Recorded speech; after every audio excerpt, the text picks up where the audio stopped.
SWCL Pathakheda तौल कांटे के पास 2 दिनों पूर्व हुए सुरक्षा प्रहरी युवक की अंधी हत्या का पुलिस ने 48 घंटों में खुलासा कर आरोपियों को गिरफ्तार कर जेल के लिए रवाना कर दिया है।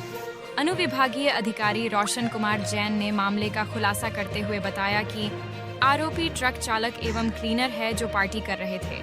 इसी दौरान कहासुनी हुई और युवकों ने घटना को अंजाम दिया। पुलिस ने चारों आरोपितों को गिरफ्तार कर लिया है। ये जो हत्या की घटना हुई थी 3/1/2024 को 8/24 हमारा FIR क्रमांक है। मृतक है चंदन मोती। तो इसकी सूचना हमको लगभग 7:30 और 8 बजे के बीच में चौकी में आकर के उसकी वाइफ ने बताया था कि ये नहीं मिल रहा, ड्यूटी में मौके पर उपलब्ध भी नहीं है, इसका फ़ोन भी बंद जा रहा है और साथ ही ये घर पर भी वापस नहीं आया। इसके तहत तत्काल ही हमारी जो पुलिस टीम थी, चौकी प्रभारी साहिब थे, ये वहाँ पे मौके पे गए थे। तो उनने घटना स्थल पहुँचने के बाद वहाँ पे घसीटने को निशान को लेकर के आगे बढ़े थे, फॉलो किया था। तो वहाँ पर हम लोगों को डेड बॉडी एक नाले के पास मिली थी, नाले के ऊपर ही औंधे मुँह तैर रही थी। तो उसी के तहत इसको हमने ट्रेस किया। इसमें 4 आरोपी हैं, जिसमें से 2 आपस में सगे भाई हैं। दोनों ही, एक ड्राइवर है, एक सेम ट्रक का, और उसी का को ड्राइवर उसका छोटा भाई है। और इसके अतिरिक्त उसके 2 दोस्त हैं जो कि खुद ही ट्रक में या तो क्लीनर का काम करते हैं या ड्राइवरी का काम करते हैं। ऋतिक एवने है और रवि धुर्वे उर्फ लिट्टी। इनमें से 3 है, ऋतिक और शुभम बामनकर और सुरेश बामनकर। ये तीनों हॉलेज कॉलोनी है, इसे टट्टा कॉलोनी भी बोलते हैं, शोभापुर में, यहाँ के रहवासी हैं। और एक जो कि रवि धुर्वे है और लिट्टी भी बोलते हैं, ये है कतिया कोलारी, थाना रानीपुर का एक गांव, वहाँ का रहने वाले हैं। सर, हत्या की वजह क्या थी इसमें? हत्या की वजह इसमें जो सामने आई है वो ये है, त्वरित थी, तत्कालिक कारणों से हत्या हुई है। ये चारों लोग चूंकि पार्टी चली थी पहले दोस्तों के साथ, लेकिन ये देर रात तक वहाँ रुक गए थे और ये 4 लोग उपलब्ध थे, जिसमें से 3 थे ट्रक के अंदर बैठे हुए थे, अपनी मौज मस्ती कर रहे थे।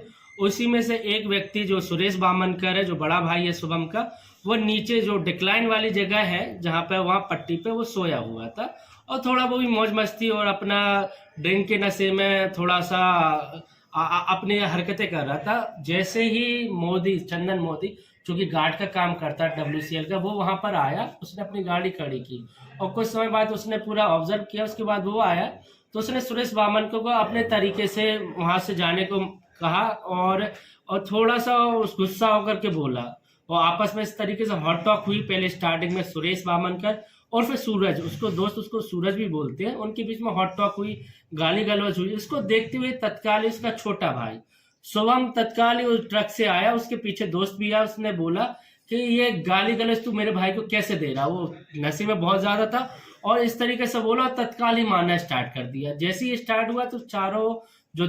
साथी थे वो चारों ने भी उसको मारपीट करना स्टार्ट कर दिया और वो गाली गलौज और ये सारी चीजें चलने लगी और नशे में बहुत ज्यादा थे, तो वहीं मारपीट स्टार्ट हो गई और तत्काल उनने घसीटा और दूसरी रोड जो बनी हुई साइड में वहां ले गए। वहां पर गार्ड की ही टार्च से उनको मारा और साथ ही टॉमी थी जो कि वो कार करते ट्रक में, उससे भी उस सिर पे चोट मारी। इससे 2 चोट आई है उनके सिर पे और हाथ पैरों से भी मारा। ये थोड़ा आगे भी घसीटते ले गए क्योंकि वो मेन रोड का था, इसलिए कि कोई देखे ना, और फिर वो अंदर जंगल की ओर ले गए। अच्छा सर, वहां पे रिप्स में भी चोट आई है जहाँ पे इंटरनल ब्लीडिंग भी हुई, तो ये सारी चोटें उनके साथ में चलती गई। सर इसमें हत्यारों का सुराग कैसे लगाया पुलिस ने? हत्यारों का सुराग एक बेसिक सा था वहां पर कि 2 ट्रक वहां खड़े हुए थे मौका स्थल पर, जिसमें से एक भरा हुआ था। तो पहले नंबर तो हमने उनके पता बुलाया, जो कि उनके जो मालिक थे गाड़ियों से पता किया, तो मालिकों को बुलाया, ये सारी चीजें की। तो जाहिर सी बात है, अगर भरा ट्रक है तो कोई खाली तो छोड़ेगा नहीं, कोई ना कोई एक व्यक्ति तो उसमें सोएगा, 1 या 2 व्यक्ति जो भी उसके ड्राइवर या क्लीनर या सहायक है वो तो सोएगा। ये तो बेसिक सी चीजें थी। हमने दोनों ट्रकों के ड्राइवरों को बुलाया, साथ ही मालिकों को बुलाया। एक और चीज इसमें थी, जिसमें से जो भरा ट्रक था उस ट्रक का जो गेट था वो लॉक नहीं था, हमने खोला तो वो ओपन हो गया, खुला नहीं था। एक और ये भी चीज थी और दूसरा उसमें होना चाहिए था, अगर यहाँ पे कोई भी घटना घटित हुई है तो वो या तो उपस्थित होंगे या तो उनको पता होगा कि वहां पे किसने घटना की है या फिर क्या घटना हुई है। तो हमने पता किया, घर भी भेजा उसके, तो घर पे भी नहीं थे। फोन उनका नंबर पता किया उसके मालिक द्वारा, जो कि पांडे जी थे, तो उन मालिक के माध्यम से फोन नंबर लिया, उनने भी फोन लगाया, हमने भी फोन लगाया, तो वो फोन लगा नहीं, दोनों के फोन बंद बता रहे थे। और सीडीआर के माध्यम से भी हमने पता किया तो उनके फोन रात को ही बंद हो चुके थे, दोनों भाइयों के। तो इस तरीके से हमने उसके पीछे भागना स्टार्ट किया। हमारी अलग अलग टीम बनी, 2 टीम हमने बनाई थी। एक टीम हमारी चौकना थाना प्रभारी की थी, जो कि बाहर के लिए थी कि अगर कोई भागा हुआ है तो उनके लिए तत्कालीन राउंड अप किया जाए। एक हमने लोकल स्तर पर टीम बनाई थी, जो कि चौकी प्रभारी के माध्यम से थी, और लोकल की हमारी सारणी और पाताखेड़ा के स्टाफ था, उनके माध्यम से हमने लोकल में भी पता किया। थोड़ा सा हम मोहल्ले में भी गए, वहां पे आसपास आ भी गए थे, बातचीत किए, तो ये पता चला कि उस दिन वहां पे पार्टी लगभग दोपहर से ही मनाई गई। तो हमने उन लोगों के पता किया किस किस ने पार्टी में शामिल हुए, उन पार्टी वालों को फिर हमने स्टार्ट कर दिया। जिसने 12 बजे से स्टार्ट किया, सभी को बुला लिया हमने, लगभग सभी को। अच्छा सर, ये वारदात को अंजाम देने के बाद चारों एक साथ भागे या अलग अलग थे?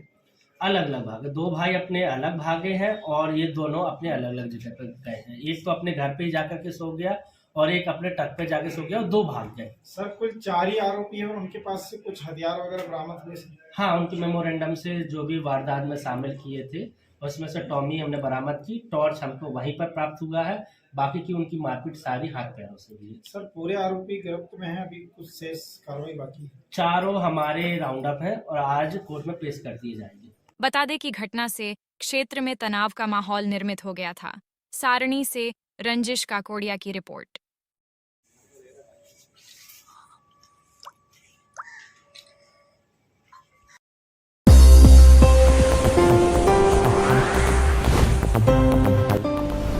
आप देख रहे हैं SC न्यूज इंडिया।